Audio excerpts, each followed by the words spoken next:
जो मैं हूँ सरोज गुप्ता और आज हम स्टडी करेंगे सर्वनाम के विषय में। तो सर्वनाम क्या होता है पहले हम ये जान लेते हैं। आपको मैंने पहले पिछले भी पढ़ा चुके हैं, शब्द के विषय में मैंने आपको पढ़ाया था। तो शब्द के विषय में जब मैंने आपको पढ़ाया था तो उसमें आपको मैंने एक भेद बताया था प्रयोग के आधार पर, जिसमें दो भेद थे प्रयोग के आधार पर। पहले था विकारी और दूसरा था अविकारी। विकारी के अंतर्गत हमारे आए थे, इसमें कौन कौन से आए थे? पहला आया था संज्ञा, दूसरा था सर्वनाम, क्रिया और क्रिया विशेषण। ठीक, तो आज हम उसी सर्वनाम के बारे में, पहले मैं आपको संज्ञा के बारे में बता चुकी हूँ। संज्ञा किसको कहते हैं? जब किसी का नाम आता है, चाहे वो स्थान का हो, व्यक्ति का हो या किसी सामान का हो, तब हम उसको जब नाम लिखते हैं तब उसको संज्ञा बोलते हैं।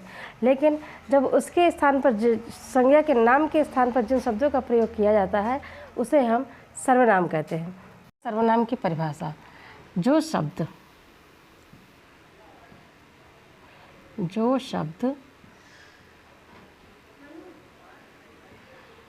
संज्ञा के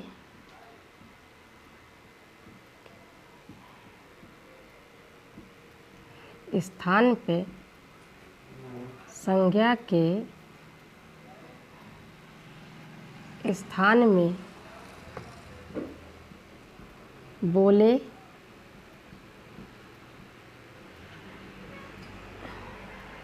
जाते हैं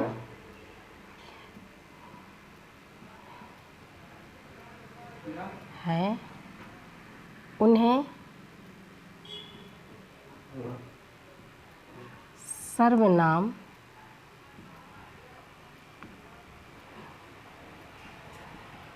कहते हैं।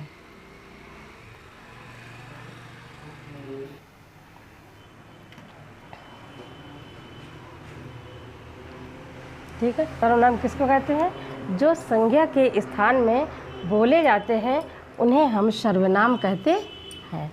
ये क्या करते हैं? ये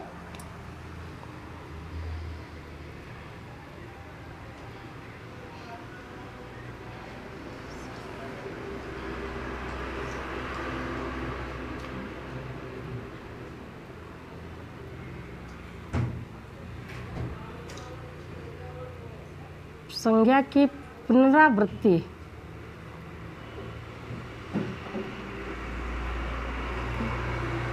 को रोक कर काव्य सौंदर्य को बढ़ाते हैं। ठीक है, क्या है इसकी परिभाषा? जो शब्द संज्ञा के स्थान पे बोले जाते हैं उन्हें हम क्या कहते हैं? सर्वनाम कहते हैं। और ये करते क्या हैं?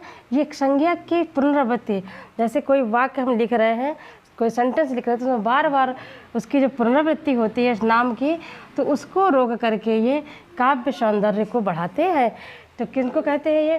पहले सबसे पहले देखते हैं कि सर्वनाम। सर्वनाम का मतलब क्या होता है? सर्वनाम का मतलब ही होता है इसका, सर्वनाम का मतलब समझते हैं। तो सर्वनाम का मतलब क्या है? सर्वनाम का मतलब सबका नाम। ठीक, जो सबके नाम के स्थान पे बोला जाए उसे हम सर्वनाम कहते हैं। ठीक है, ये कितने प्रकार के होते हैं सर्वनाम? जैसे कि सर्वनाम जैसे कि वह हो जाता है, वह, तुम, हम, उसके, ये सब क्या है? ये सब जैसे कि सर्वनाम कैसे होते हैं? जैसे हमने कह दिया कि तुम, मैं, उसका या उसे,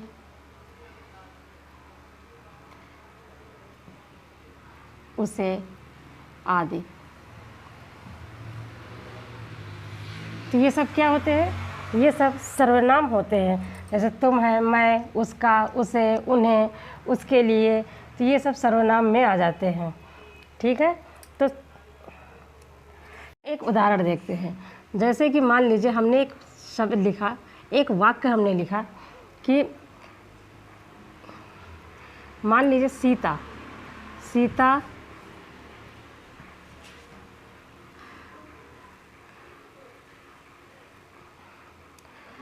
अच्छा खाना पकाती है या अच्छा गाना गाती है। ठीक है, सीता अच्छा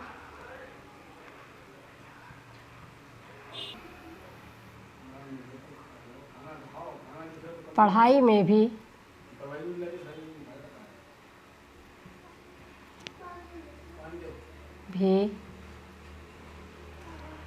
बहुत होशियार है।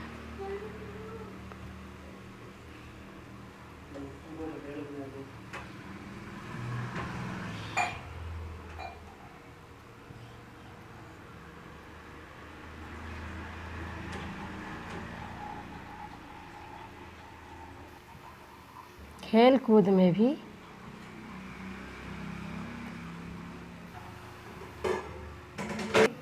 सीता अच्छा खाना पकाती है। ठीक, तो यहाँ पे सीता क्या हो गया? संज्ञा।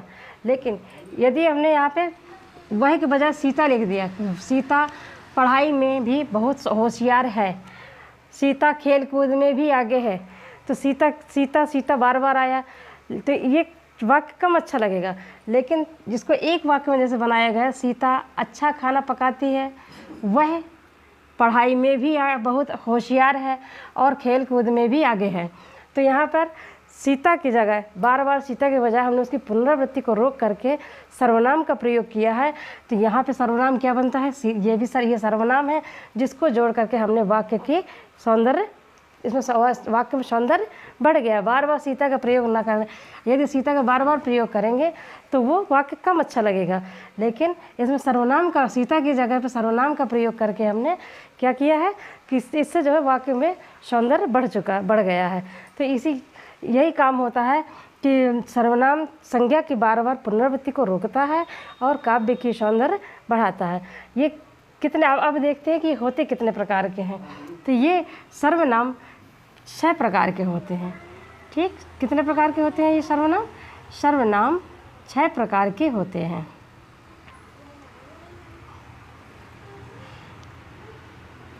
इसके कितने भेद होते हैं? 6 भेद होते हैं। है पुरुषवाचक सर्वनाम, ऐसे लिखते चले है। निश्चयवाचक,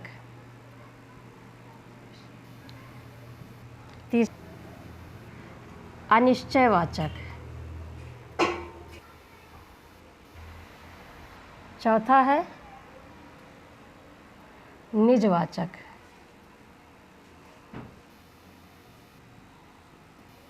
संबंधवाचक और छठवां है प्रश्नवाचक। पहला है पुरुषवाचक, दूसरा है अनिश्चयवाचक, दूसरा है निश्चयवाचक, तीसरा है अनिश्चयवाचक, फिर निजवाचक, संबंधवाचक और प्रश्नवाचक सर्वनाम होते हैं। तो पहले हम देखेंगे कि पुरुषवाचक सर्वनाम को हम समझेंगे। सबसे पहले हम ये समझते हैं कि पुरुषवाचक सर्वनाम किसे कहते हैं। ठीक, पुरुषवाचक सर्वनाम के कितने भेद होते हैं? इसके 3 भेद होते हैं। जैसे कि आपने इंग्लिश में भी पढ़ा होगा कि फर्स्ट, सेकंड, थर्ड पढ़ा है, वैसे ही इसमें भी भेद होते हैं। तो पुरुषवाचक सर्वनाम के 3 भेद होते हैं। पहला है इसमें उत्तम पुरुष,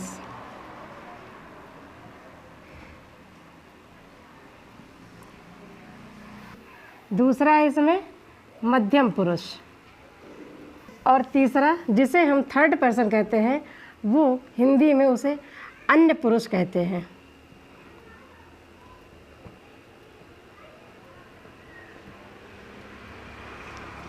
ठीक, पता उत्तम पुरुष किसे कहते हैं? जिसे फर्स्ट पर्सन बोलते हैं। फर्स्ट पर्सन यानी कि जैसे कि मैं क्या है? फर्स्ट पर्सन है मैं, या इसका बहुवचन कहो तो हम। और दूसरा मध्यम पुरुष, इसके अंतर्गत कौन आता है? इसके अंतर्गत आता है जिससे हम अपनी बात कहते हैं।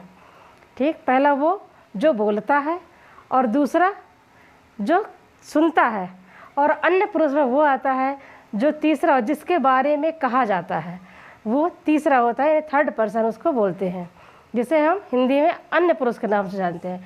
तो इसमें कौन कौन से आते हैं? मैं यानी कि जो बोलता है, इसी का बहुवचन होता है हम। ठीक, और इसमें जो सेकंड पर्सन है वो होता है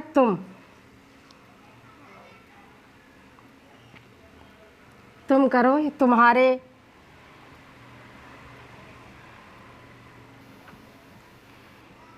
आप।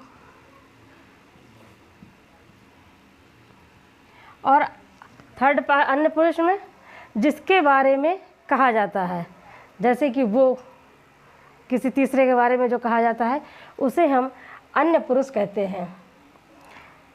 इसमें भी हमारा हो जाता है, हमें हो जाता है। ठीक, अब इसमें जैसे तुम, तुम्हारे, आप, तुम, ये, ठीक है। और अन्य पुरुष में आ जाते हैं हमारे, जैसे जो थर्ड पर्सन है उसके लिए, जैसे कि वह, उसको,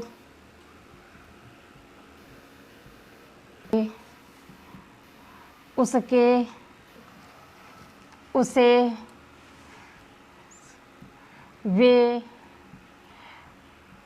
उन्हें, ये सब किस में आ जाते हैं? ये सब थर्ड पर्सन में आते हैं। उत्तम पुरुष में जैसे कि मैं बाज़ार जाता हूँ, तो किसके लिए हो गया ये? जैसे लिख दिया, जैसे कि मान लो कहा गया उसमें कि मैं बाज़ार जा रहा हूँ, जैसे कहा गया कि मैं बाज़ार जाता हूँ। तुम भी चलो, तुम भी चलो, और उसको भी ले लो, उसको भी ले चलो। तो यहाँ पर मैं क्या हो गया? मैं यानी कि जो कह रहा है कि मैं बाज़ार जाता हूँ, तो ये मैं कौन हो गया? ये उत्तम पुरुष हो गया, जिसे फर्स्ट पर्सन कहते हैं या प्रथम पुरुष कहते हैं। तो क्या है ये? मैं क्या हो गया? मैं उत्तम पुरुष हो गया। और तुम कौन हो गया? ये मध्यम पुरुष, यानी कि मैं तो बाज़ार जा रहा हूँ, लेकिन जिससे कह रहा है, तो किसी दूसरे से कह रहा है कि तुम भी बाज़ार चलो, और उसको, जो तीसरा व्यक्ति है, थर्ड पर्सन है, जो जिसे अन्य व्यक्ति कहते हैं, उसको भी साथ में ले लो। तो यहाँ पर मैं हो जाएगा उत्तम पुरुष, तुम हो जाएगा मध्यम पुरुष, और उसको भी, यानी कि जो थर्ड पर्सन है वो, उसको भी साथ ले लो। ये जो उसको है, ये किस में आ जाता है? ये थर्ड पर्सन है। तो इतनी बात आपके समझ में आई। अगला है हमारा इसमें निश्चयवाचक सर्वनाम। दूसरा है हमारा निश्चयवाचक सर्वनाम। निश्चयवाचक सर्वनाम उसे कहते हैं जिससे हमें व्यक्ति के, वक्ता के या वस्तु की दूरी का पता चलता है, उसे हम निश्चयवाचक कहते हैं।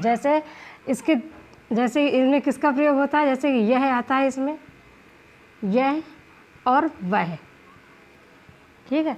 जैसे कि मान लीजिए कोई वस्तु है और ये कहा गया कि यह कार मेरी है, कार मेरी है। तो इसमें एक निश्चय बता दिया गया है कि हाँ, यह कार निश्चित ही मेरी ही है। तो यहाँ पर यह का प्रयोग हुआ है, और ये कह दिया है कि वह कार तुम्हारी है।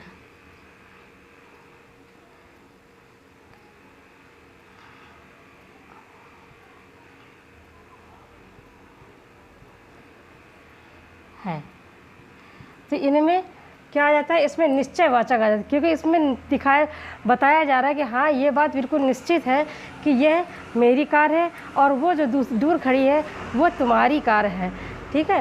तो इसमें क्या है? इसमें निश्चितता में यही है कि इसमें यह और वह होता है, जिससे यह पहचान, इन दोनों से पहचान की जा सकती है कि ये कौन सा सर्वनाम है। तो ये कौन से सर्वनाम में आते हैं? यह निश्चयवाचक सर्वनाम में यह और वह का प्रयोग किया जाता है। अगर समझ में आया तो इसको हम ऐसे कर सकते हैं कि किसी वस्तु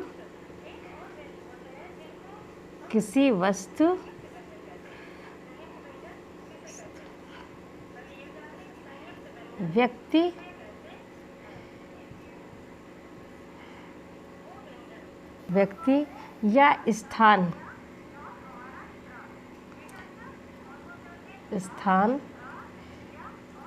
की ओर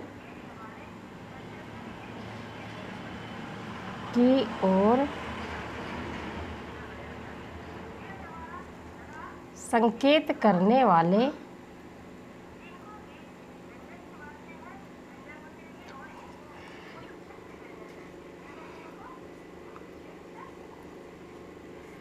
करने वाले शब्द को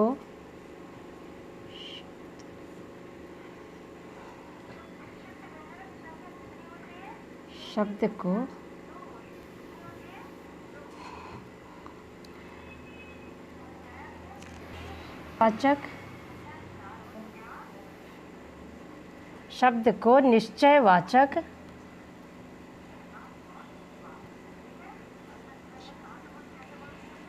या संकेतवाचक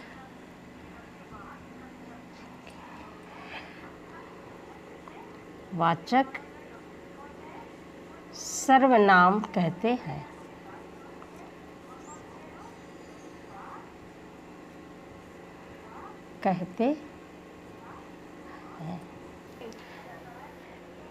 निश्चयवाचक सर्वनाम को ही संकेतवाचक इसका दूसरा नाम जो है वो है संकेतवाचक सर्वनाम।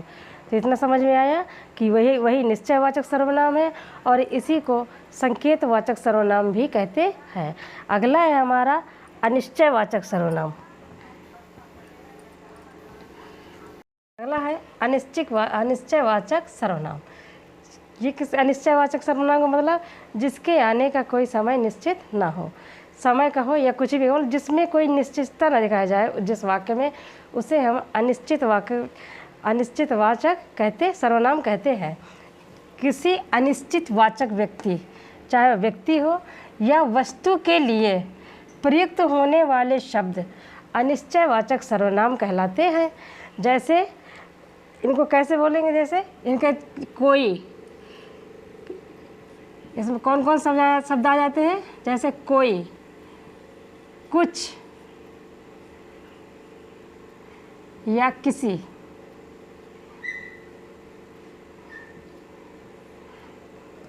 मान लीजिए हम बाज़ार गए और हमने कहा कि वहाँ से कुछ ले आना, तो कुछ ले आना ये नहीं बताया जा रहा है कि क्या ले आना, लेकिन कुछ ले आना, निश्चित नहीं है कि हमें क्या लाना है, बस इतना कहा गया कुछ ले आना या कुछ खा लेना।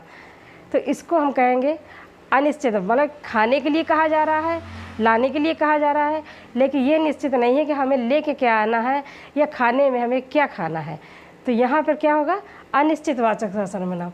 या कह दिया कोई आएगा, कोई आ रहा है, कौन आ रहा है पता नहीं है कौन आ रहा है, कि कोई महिला आ रही है या कोई जो है पुरुष आ रहा है या बच्चे को आना है, किसको आना है कुछ पता नहीं है, बस एक शब्द में बोल दिया गया कोई आ रहा है या कोई आएगा।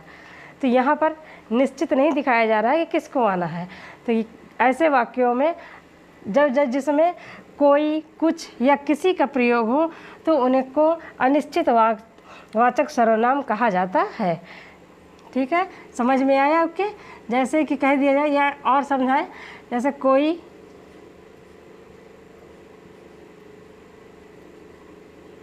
आएगा,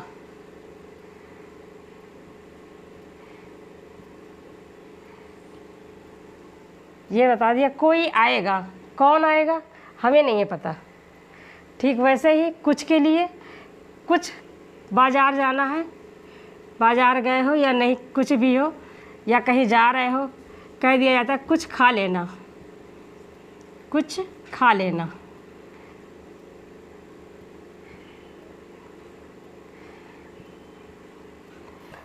या कह दिया किसी से मदद ले लो, किसी से मदद ले लो। हम लोग भी आपसे बोलचाल में कह देते हैं, किसी को कोई परेशानी होती है या हमसे दूर है, पता चलता है हमें मोबाइल फ़ोन से किसी अन्य माध्यम से, तो हम लोग भी यही बात कहते हैं ना, किसी से मदद ले लो। तो जहाँ ऐसे शब्दों का प्रयोग होता है वहाँ अनिश्चितवाचक सर्वनाम होता है। अगला है प्रश्नवाचक सर्वनाम। प्रश्नवाचक सर्वनाम, जिस सर्वनाम शब्द से हम कोई प्रश्न पूछकर किसी व्यक्ति या वस्तु के लिए जब प्रश्न पूछते हैं और जिन वाक्यों से प्रश्न पूछे जाते हैं उन्हें हम प्रश्नवाचक सर्वनाम कहते हैं। जैसे जिस सर्वनाम का प्रयोग व्यक्ति या वस्तु के विषय में प्रश्न पूछने के लिए किया जाता है उन्हें हम सर्वनाम प्रश्नवाचक सर्वनाम कहते हैं। जैसे मान लीजिए, क्या तुमने खाना खाया, या क्या तुम बाज़ार जा रहे हो, तुमने क्यों खाना खाया, तुमने यह काम क्यों कर दिया। तो इनमें सब जहाँ कब, क्यों, कैसे, कहाँ, कितने जितने भी प्रश्नवाचक वाक्य हैं उन शब्दों का जब प्रयोग किया जाता है तब जाकर उसे प्रश्नवाचक सर्वनाम कहते हैं। ठीक है। तो जैसे कि इसके कौन कौन से होते हैं? कब, क्यों,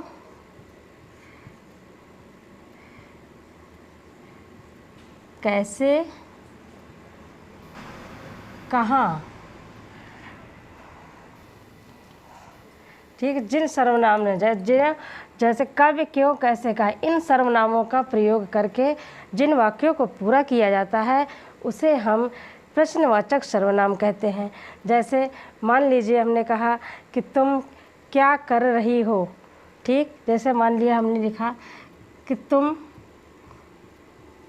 क्या कर रही हो।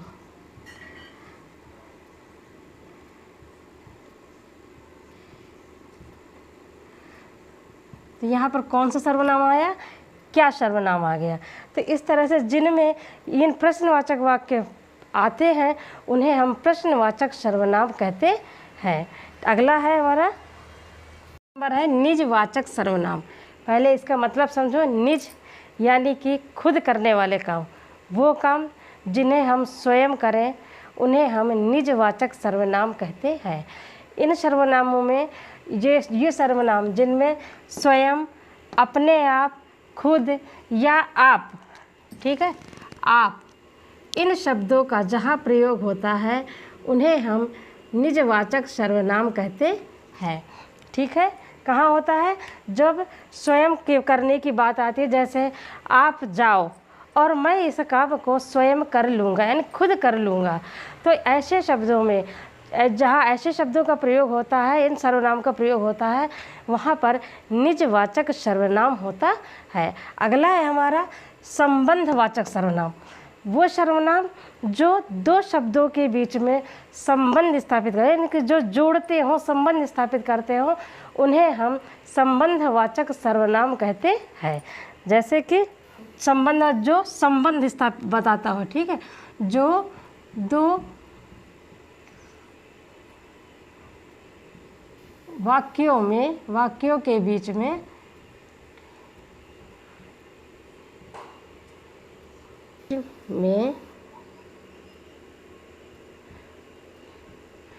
संज्ञा या सर्वनाम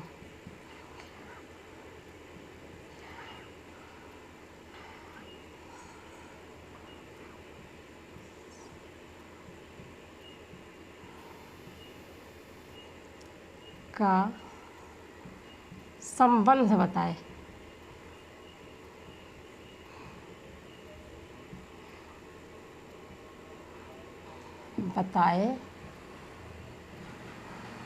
उन्हें हम संबंधवाचक सर्वनाम कहते हैं।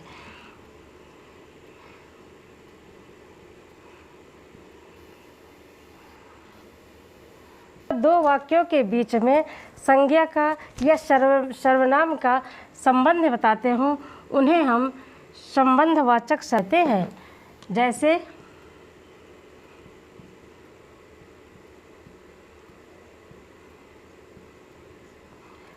कहा जाए, इनमें कौन कौन से वाक्य आते हैं? जैसे कि जिसने के साथ में उसे,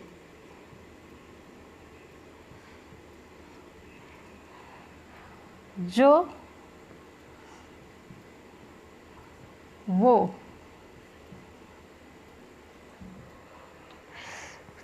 वो या वही। ठीक। जिसका के साथ उसका प्रयोग हो जाएगा। जिसका के साथ भी उसे का प्रयोग होता है, जिसने के भी साथ उसी का प्रयोग होता है।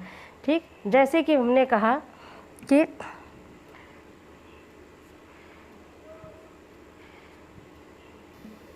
जैसे कह दिया जाए कि जिसका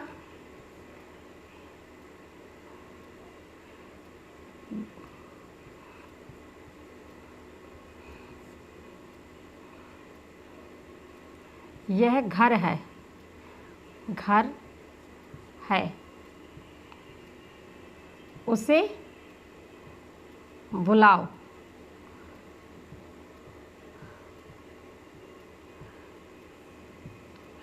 तो यहाँ पर सर्वनाम के साथ जैसे जिसका के साथ कौन सा आया है, उसे, इन दोनों ही में संबंध है कि जिसका ये घर है, तो जिसका घर है उसे बुलाओ, यानी कि जिसको बुलाना है उसका संबंध इस घर से है। ठीक, इसी प्रकार से जिसने उसे, जिसने चोरी की या जिसने भी टिफिन लिया, कुछ भी कही, तो उसे बुलाओ या उसे दे दो। ठीक, और जो या वो, तो जो तुमने आज लिया है या आज ख़रीदा है वो ही या वही तुम पहन लो या उसको दे दो, कुछ भी आप बोलो। तो इन शब्दों का प्रयोग जो के साथ वो का प्रयोग होता है, जिसने के साथ उसे और जिसका के साथ भी उसे आते हैं। तो इन शब्दों का जब प्रयोग होता है वहाँ पर संबंधवाचक सर्वनाम होता है। एग्ज़ाम में आपको जब भी इन शब्दों का योग दिखाई दे, इन दोनों शब्दों का प्रयोग हो, तो वहाँ पर आपको संबंधवाचक सर्वनाम में टिक करना है। ठीक है, तो ये हो गए हमारे प्रयोग के अनुसार सर्वनाम, जो जिनकी संख्या 6 होती है और जब एग्ज़ाम में पूछे जाते हैं तो इन्हीं सर्वनामों के बारे में पूछे जाते हैं, ना कि जो उत्पत्ति के अनुसार होते हैं हम सर्वनाम, उनकी संख्या 2 होती है, जिसे मौलिक सर्वनाम भी मौलिक या मूल सर्वनाम कहते हैं। ठीक, और दूसरे होते हैं यौगिक सर्वनाम। कौन कौन से होते हैं? जो उत्पत्ति के आधार पर होते हैं। उत्पत्ति के आधार पर, तो उत्पत्ति के आधार पर जो सर्वनाम होते हैं तो वो कितने प्रकार के होते हैं? वह 2 प्रकार के होते हैं। पहला होता है मूल सर्वनाम और दूसरे होते हैं यौगिक सर्वनाम। तो ये जब आपसे ये पूछा जाए कि उत्पत्ति के आधार पर सर्वनामों की संख्या कितनी होती है, तब आप बताओगे कि ये 2 होते हैं। और वरना अगर जो आपसे साधारण पूछा जाए कि सर्वनाम की संख्या कितनी होती है, तो आपको प्रयोग के आधार पर ही बताना है, जिनकी संख्या 6 होती है। ठीक है, तो सर्वनाम जो मुख्य रूप से जो सर्वनाम होते हैं, इनकी कुल संख्या कितनी होती है? ठीक है, तो सर्वनामों की संख्या कितनी होती है? सर्वनाम की जो संख्या होती है वो कुल 11 संख्याएं होती हैं। जैसे कि जिसने, उसे, इन सब को लेकर के कुल ये 11 संख्याएं होती हैं जो मूल सर्वनाम कहलाते हैं। इसके अलावा जो और भी जो सर्वनाम होते हैं वो कारक चिन्ह के अनुसार बनाए जाते हैं, जिनको हम यौगिक सर्वनाम के अंतर्गत आते हैं। इसका मैं आपको अगली वीडियो में विस्तार से समझाऊंगी। तो तब तक के लिए आप अध्ययन करते रहिए और स्टडी करिए मन से और अपने एग्ज़ाम की तैयारी करिए। सर्वनाम, अगला सर्वनाम है उत्पत्ति के आधार पर सर्वनाम की भेद। ये 2 प्रकार के होते हैं। पहला है मूल या मौलिक सर्वनाम और दूसरा है यौगिक सर्वनाम। मूल या मौलिक सर्वनाम वो सर्वनाम होते हैं जिनका जन्म जिस प्रकार से हुआ है ये उसी प्रकार से रखे जाते हैं। ठीक, और इनकी संख्या कितनी होती है? इनकी संख्या 11 होती है। कितनी होती है इनकी? 11। चाहे ये कौन कौन से होते हैं? ये होता है जैसे कि तू, आप, मैं, यह, वह, जो, सो, कोई, कुछ, कौन या क्या। तो इनकी संख्या कितनी होती है? तो आपके एग्ज़ाम में भी कभी कभी पूछ लिया जाता है, केवल इतना ही पूछ लिया जाए कि सर्वनाम की संख्या कितनी होती है, तो आपको 11 ही लिखना है। ठीक, तो और जब एग्ज़ाम में आपसे ये पूछा जाए कि सर्वनाम कितने प्रकार के होते हैं और कोई दिशा निर्देश न दिया जाए कि किस आधार पर पूछ रहे हैं, तो आपको सर्वनाम की संख्या केवल 6 बतानी है। सर ध्यान दीजिए, सर्वनाम की संख्या 6 बतानी है। और जब ये पूछा जाए कि उत्पत्ति के आधार पर सर्वनाम कितने प्रकार के होते हैं, तो उनकी संख्या 2 होती है। पहला होता है मूल या मौलिक सर्वनाम और दूसरा होता है यौगिक सर्वनाम। और इनकी संख्या कितनी होती है? सर्वनाम की 11 होती है।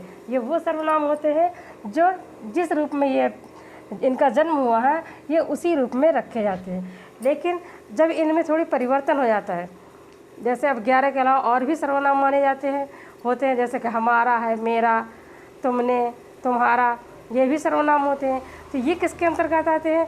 तो ये जितने भी सर्वनाम आते हैं ये सब यौगिक सर्वनाम के अंतर्गत आते हैं। ठीक, इतनी बात समझ में आई? ये किस में आते हैं? यौगिक सर्वनाम के अंतर्गत आते हैं।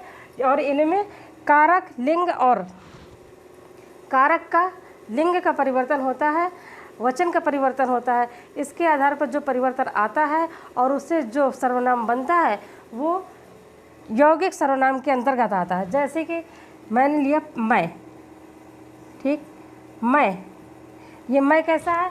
यह एक मूल सर्वनाम है। लेकिन जब मैं को, मैं में जब हमने ने कारक जोड़ा तो ये बन गया मैंने।